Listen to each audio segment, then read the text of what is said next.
overtaxation, corruption, destruction of institutions. You know what happened as soon as we came in? William Ruto embarked on a scheme to capture the opposition. He looked for Raila Odinga and compromised him.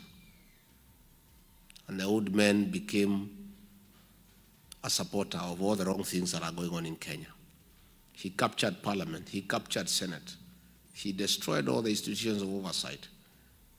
And then the impunity began in earnest.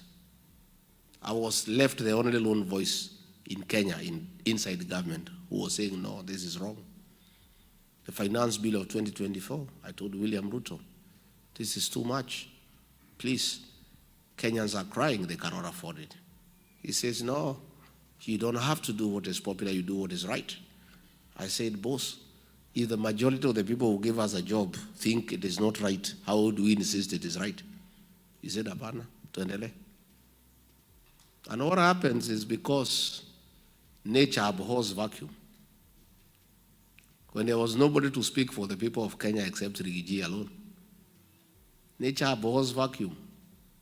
Another body had to come up to speak for the people of Kenya. That's how the Genzs came up.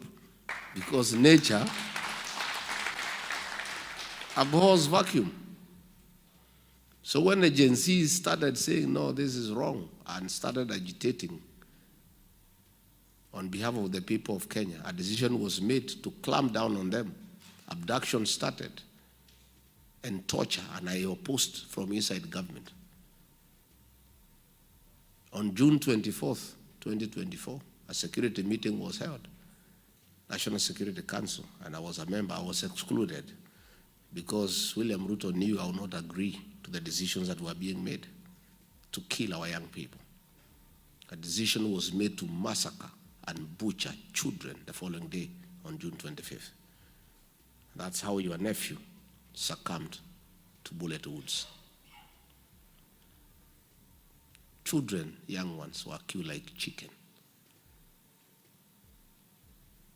That evening, the president called a press conference and said they are criminals and they are treasoners and they will be dealt with.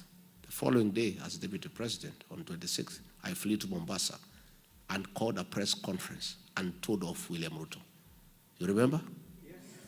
And from that day, we never saw eye to eye. We never spoke again. We started talking on SMS. He couldn't believe that I could tell him off publicly. And I told him I cannot be part and parcel of a government that kills children. And our relationship became worse and worse. And he told me he'll get rid of me unless I resign. And I told him I'll not resign, get rid of me. He mobilized funds and gave members of parliament and senate to hold me out of office. And I was quite happy because I could not be party to what was going on. In hindsight, today when I look back, I think my being removed from office was a blessing to me and to the people of Kenya.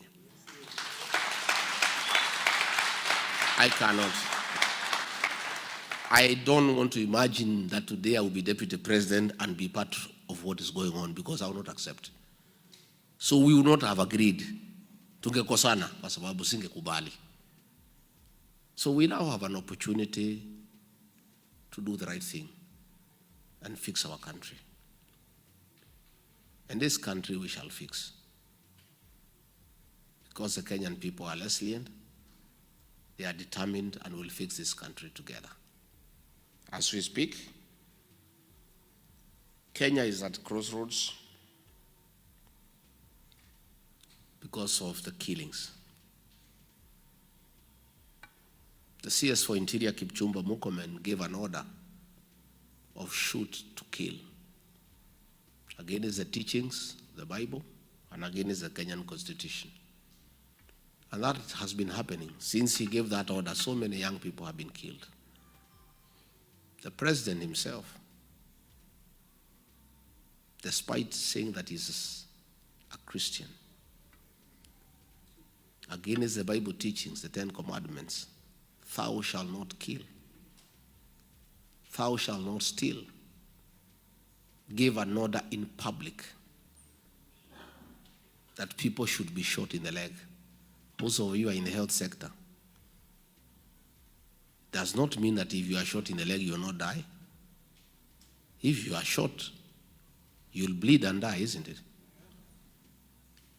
He gave that order. That's the level of impunity in Kenya. Nelson Koech is the chairman of the Committee for Defense and Foreign Relations in the National Assembly. He is supposed to oversight the military and the National Intelligence Service. He went ahead to say, President, you are wrong. They should not be shot in the leg, they should be shot in the head. That is the kind of impunity that we have back home. And that is a problem that we must fix. People asking me, you people are not saying what are your economic problems? What are your economic solutions? My good people, we must first stop the spilling of blood before we can talk about the economy. The first thing that we must stop is the killings. Even if we fix the economy, who will it benefit if our children are dead? If parents are living in fear, when your children leave the house, you don't know whether they'll come back. You know, nowadays we live in fear. Anytime I see my children calling me at night, I hold my breath. And that is the situation everywhere in the country. You don't know what information is being relayed to you. We must fix the issue of extrajudicial killings and the issue of abductions. And that is why Kenyans are saying, for us to fix that problem, Ruto must go. Because he's the one who has done it and publicly pronounced himself about the killings. When you look at what is happening in the social space, I have been here now for a month. I'm so impressed by the health system here in the United States, especially the care for the elderly and the children. We had a program called NHIF that was working but limping with a few challenges. That system required 800 million shillings to fix. Instead, William Ruto put it aside and brought something called SHA and SHIF at a cost of 104 billion. Money that he is stealing with these people. It's not working. The health system has collapsed. The education system has collapsed. The other day, the CS for National Treasury announced correctly that they have no money to fund free primary education started by Mwai Kibaki. Of course, the president and everybody says it is not true. But the truth of the matter is that capitation money has not been released for the last 1 year. And school principals and headmasters of primary schools live in fear of auctioneers every day because they are not able to pay for supplies. What is sad is that money is not available to fund our education.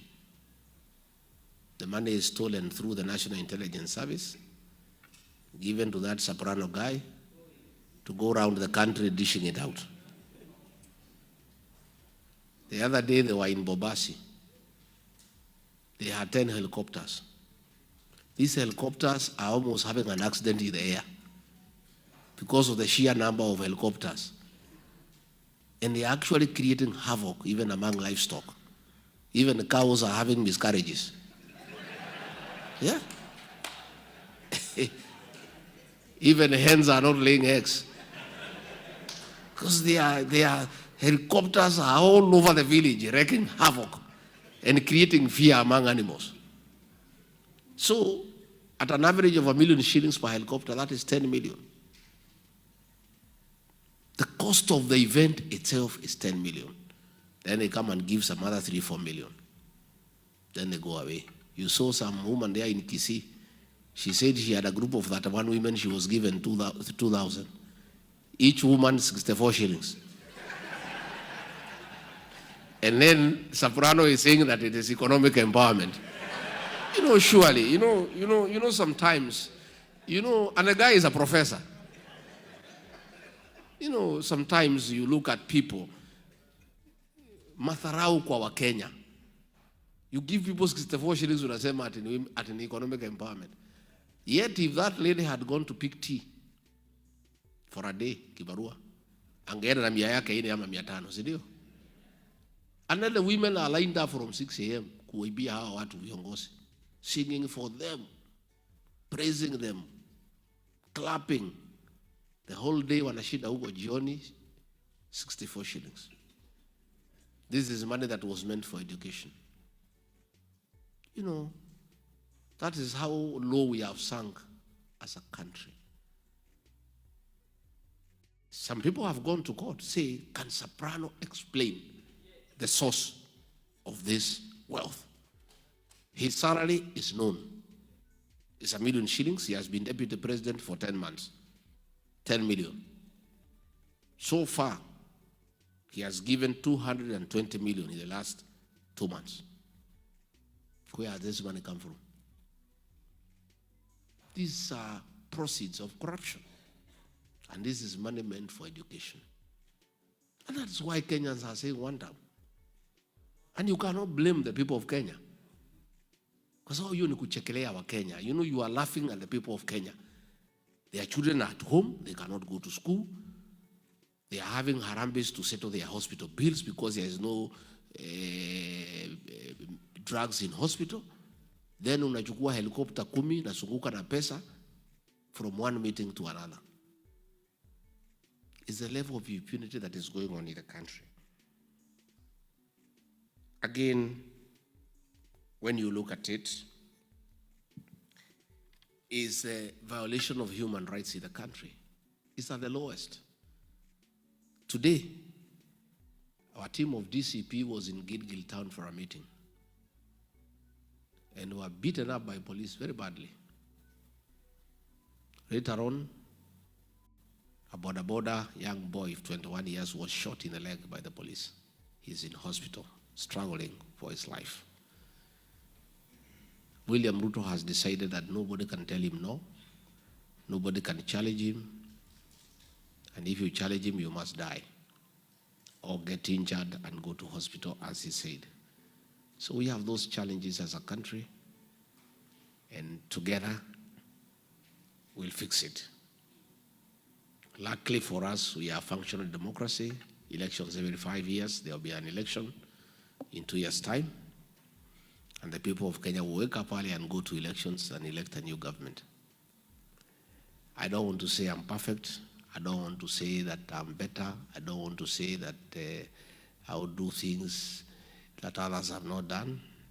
All I'm asking the people of Kenya is to look at my track record, that I had the opportunity to sit pretty, enjoy, and let Kenya be finished for selfish gain. I sacrificed for the country. I lost a good job for the good of our country. At least for that one, I have a proven track record that I can sacrifice for the country. And I don't think if I refused stealing of public funds as deputy president, I would allow it as president. If I refuse the killing of our young people as deputy president, I don't think I would allow it as president, because I'm the same person. I refuse because I'm regarding Gachagua, and I'm a Christian, I'm a parent, and I think it is wrong to kill children. So if I became president, I don't know how I would change that perspective. The sanctity of human life is sacred. And therefore, I want to offer alternative leadership based on integrity and based on continuous engagement with the Kenyan people, so that at any one time you are properly aligned and you are thinking the same way. So we have formed a party called DCP, Democracy for the Citizens Party, because I don't think in his view they pose any threat to him. But he knows the party leader of DCP is a man of integrity and he cannot be bought. He cannot be intimidated. And he knows this is a party that will send him home. So the party is popular and is a new kid in the block. And that is why they are following our meetings everywhere to make sure we don't do meetings. But when I leave here later in the month, I'll do very serious meetings. If they want to stop them, no problem. Tutangangana na hawa. Because if we buy fear and get intimidated and stop doing what we must do, our people will suffer. Our party is a national party, and it has support across the country. The deputy party leader, Cleophas Malala, is from Kakamega County. The national chairperson is from Kajiado. I have two deputy chairpersons. One is from Kiambu, the other one is from Kisumu. The Deputy Secretary General, Ole Kamwaro, is from Narok. The National Treasurer, Mwikali, is from Machakos. The Assistant National Treasurer, Mwita, is from Kuria in Migori. The Secretary General, Hezron Obanga, is from Kisii. We are a national party. But because William Ruto ananiona pale, anasema hii ni chama ya mlima. Na hii mlima anaiogopa kwa sababu it is the one that made him president. It gave me 47% of the entire vote. Na hiyo imeondoka. So he is very thin na anajua. So he is struggling. So we have a very serious national party, and this party will drive change in our country. I want to ask you to support that. And a serious party is funded by members. That's what you do here in America. I don't have access to public funds. I'm not going to steal money from anywhere to fund my party. The way they are doing in UDA, they are using public funds to run politics. Our party will be funded by members. And that is why if members fund our party, nobody can engage in corruption baadaye ati arudishe pesa yake. So far we have a lot of support in Kenya, and we are asking people here to support our party, those who become members and believe in the party. That's the way parties are run all over the world. I saw one of the advisors of William Ruto, that standard 3 dropout, trying to advise you on how to spend your money. Now, where? Muti has standard 3. Can you advise these diaspora people on how to spend their money? you know, because he advises William Ruto, who is a PhD holder, anafikiria he can advise anybody in the world. And he was talking in a very derogatory manner about what you do here, isn't it? So we endelea to advise William Ruto, and through your advice, the country is in a hole. Advisors ya William Ruto ni wawili, moja standard 6, moja standard 3. Do you need any other explanation why we are in a hole? And that is why hata wanamwambia hii masomo haina haja, wachane naye. You know, mtu ya standard 3 na standard 6 ndio wanaku advice. Nakwambia hii masomo yake baki wachana naye. Chukua pesa na magunia, patia Zaprano, akatafute kura.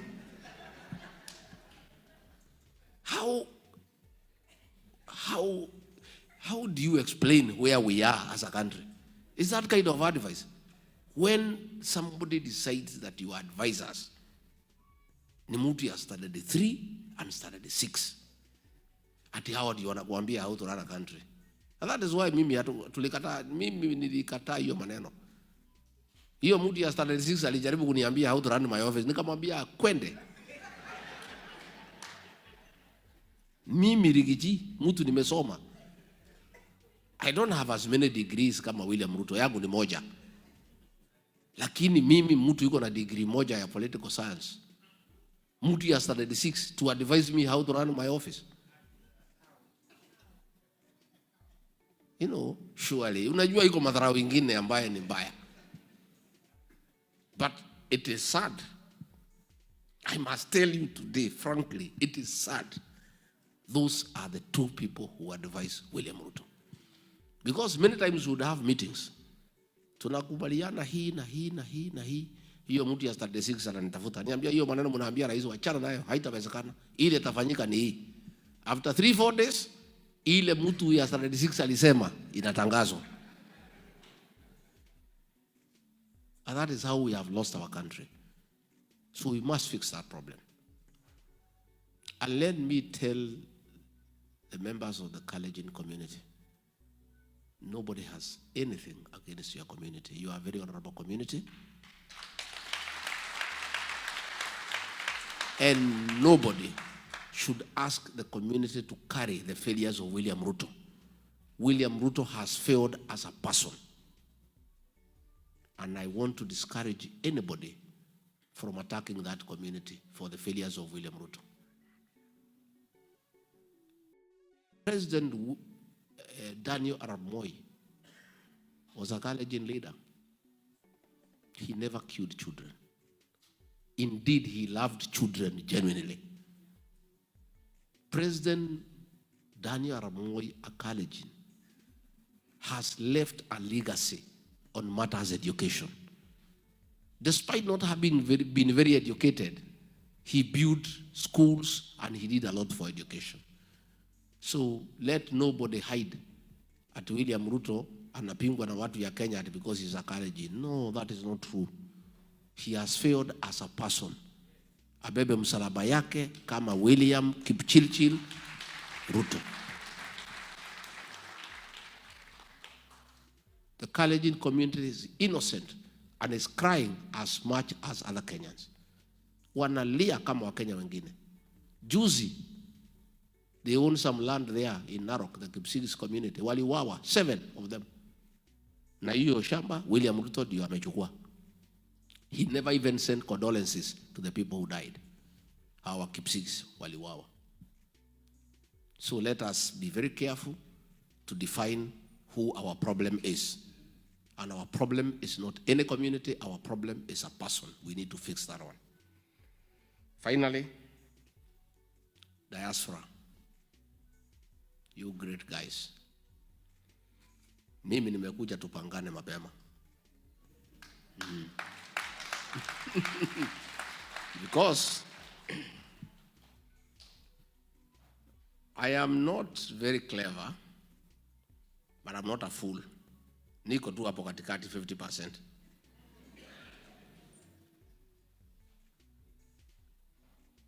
In 1970s, coffee was #1 foreign exchange earner for our country. In 1980s, tea took over from coffee. Tea was #1 foreign exchange earner for our country. In the early 90s, tourism took over as #1 foreign exchange earner. From the year 2000, the three were overtaken. Today, as we speak, #1 foreign exchange earner for our country, Kenya, are remittances from the diaspora. You guys are a serious player in Kenya's economic development. All the money that we get for paying public debt ni ile mnatuma nyumbani. All the money for imports ni ile mnatuma nyumbani. Money to run our embassies is the money that you said. Those of us who rear some dairy cows, a dairy cow, for you to get milk from it, you must look after it very well. You give it hay, you give it dairy meal, you give it Lusan, you whistle so that isikie mzuri ikikamuliwa. Nowadays, tunaipatia mpaka mattress ya kulalia isisikie baridi. And some people have even gone a step further. You play for it country music, Ken Rogers and Don Williams, so that they can give you milk. You guys are the dairy cow for the Kenyan economy. we must look after you for you to continue contributing positively to the Kenyan economy. Any serious government that knows what it's doing, of course, one that is not advised by a Standard 3 and Standard 6 dropout, must seriously engage diaspora. We must agree with you people how you play an even bigger role in the development of our economy. But it must be when you are satisfied that your money is safe, and your parents and children are safe at home, and your investments are safe. We want an engagement the way my in-law from Nema has said, where we come up with a diaspora bond, and in fact we can go a step further. You guys have the necessary resources and expertise to start and run a very big and successful diaspora bank home with the branches across the world. And this is something we must do. You guys have the very sufficient resources. We create a system, you develop a bank, you run it yourselves, you have experts, and put your money there. And then we agree what incentives do we give to the diaspora people. If interest rate where they come from is at 11, you give them maybe 2 points higher or something. We also must agree on investment programs. Yesterday I was with a lady who was selling coffee here. Our coffee is the best in the world. Our tea is the best in the world. We want to encourage you people to have a partnership with us to get that coffee and that tea and those avocados and sell them where you are and make some little profit and pay our farmers well.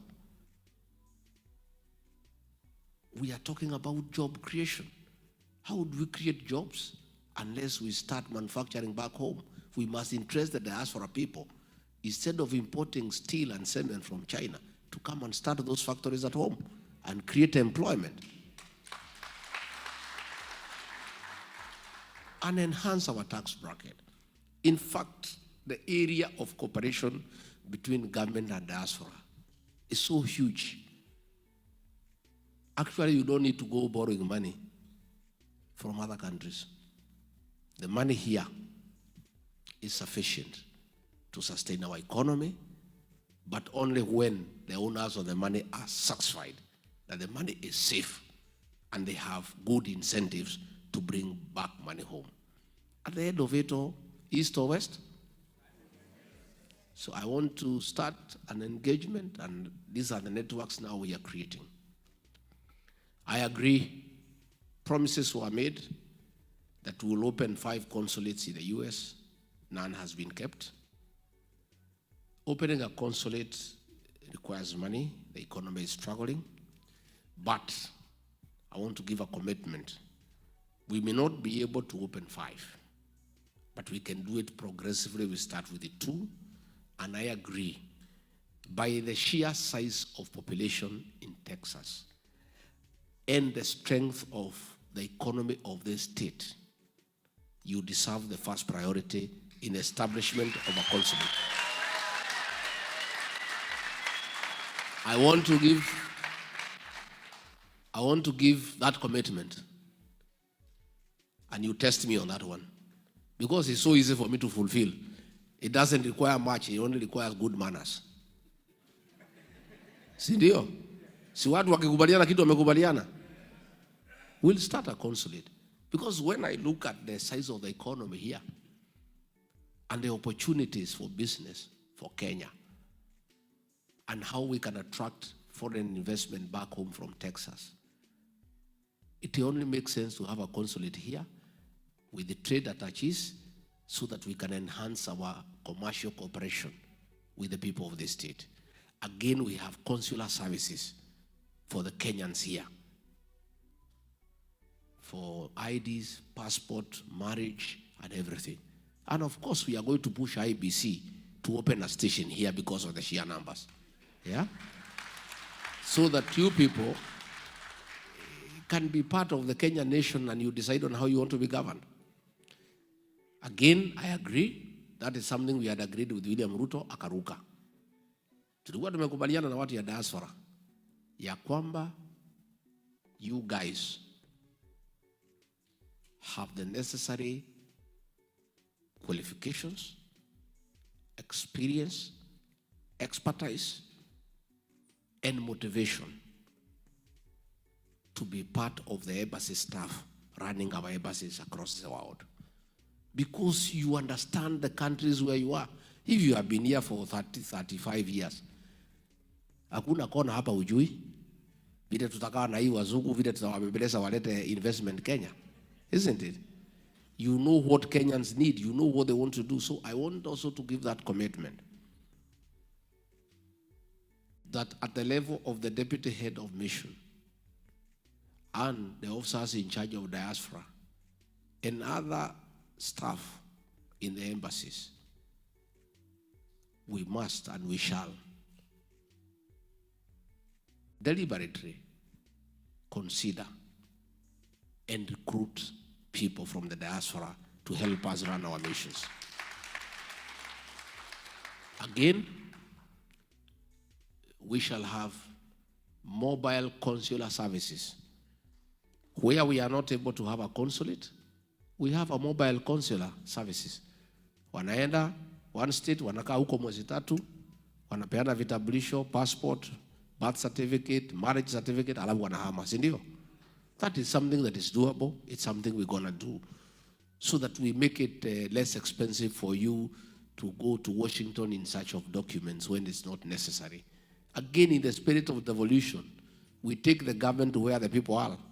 Don't take the people to government. Sindio? Yeah, we take the people, the government to where the people are. So there are various issues that we shall agree on. Madam Mayor, tutakubaliana. And we'll engage everybody in the diaspora. And I'm happy the way you are here today. Muketi, mupange, mutuambie, mnataka tufanye namna gani. Na nitarudi tena. Mnataka nirudi? I'll come back. Na hata Mungu akitusaidia tupate serikali, tutakuja kusema asante. Najua kwa Biblia kwa wale 10 waliponywa, mmoja alifanya nini? Mimi nitakuwa huyo mmoja. I'll come to say yes. I agree the issues of alcoholism and drug abuse is a problem in Kenya, even here. You know, when I was in office with Pastor Dorcas, we did a lot of work to deal with alcoholism and drug abuse. And we succeeded to a very great extent to do away with illicit brews and deal with the bangi and other hard drugs. Ruto using Soprano sabotaged that program. Alcohol is back. Sasa nimeona minister anajaribu kusema tufanye hii, tutekeleze hii sheria nini. We have sufficient laws in Kenya. What is lacking is a goodwill for enforcement. And we are suffering as a country. Our young people are in trouble. The boy child is in trouble. And when we form the next administration, I want to give a commitment that those are issues we'll address them very, very comprehensively. Again, the issues of land. In the Mara region, there's a lot of land grabbing, communal land. These are issues we're going to address. Finally, ndio tupate maswali 2-3. I want to assure you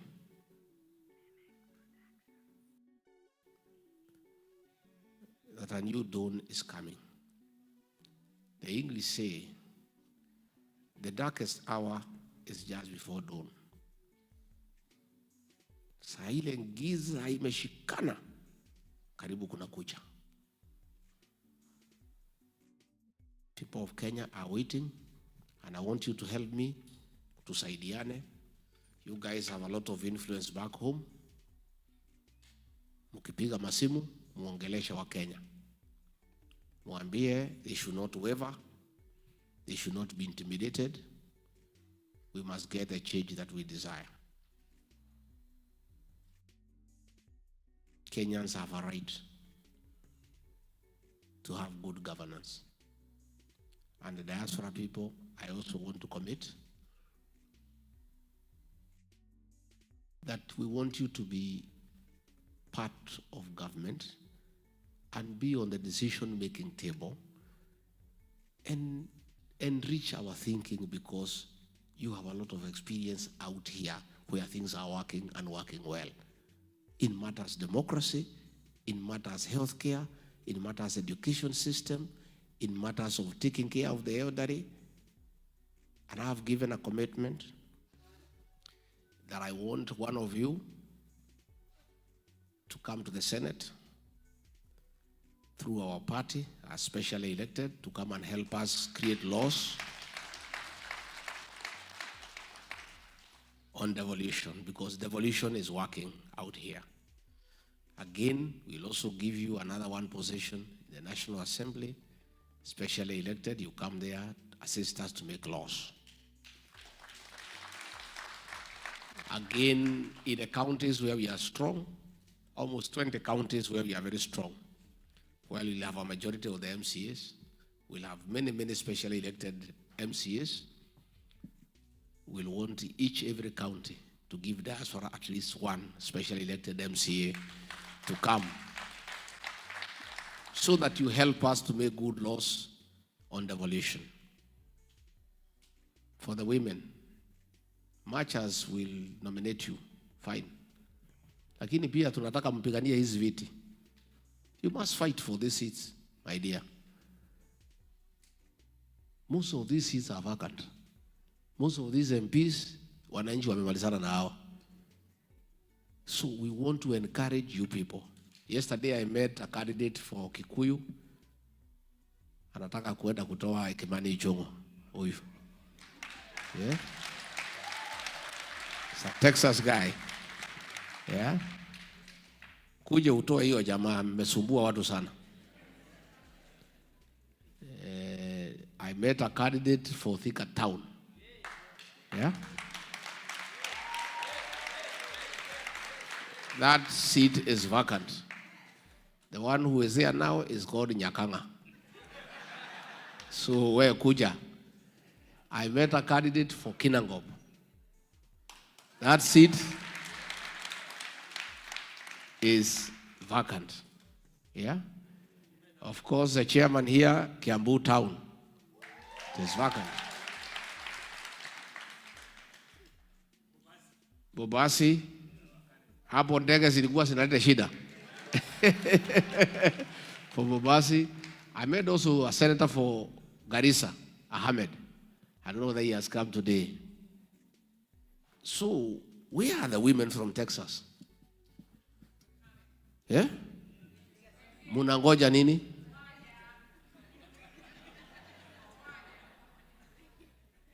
Sasa wewe MC, wewe unaweza chaguliwa, lakini ukija nyumbani upunguze kizungu.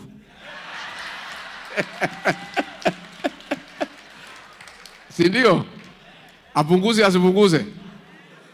Hey, ameongea hapo mpaka nimepotea.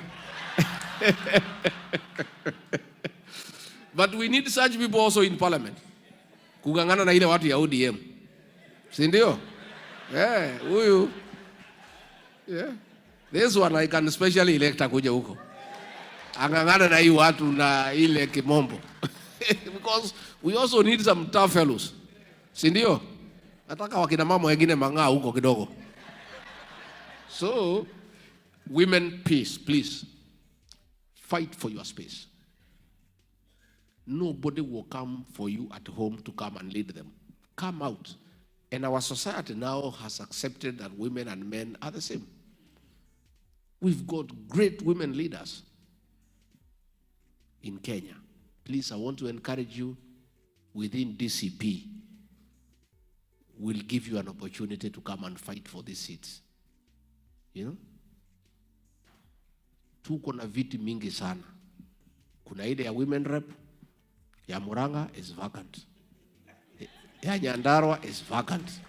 Nairobi is vacant. Kajiado is vacant. Narok is vacant. Kiambu is double vacant. Yeah.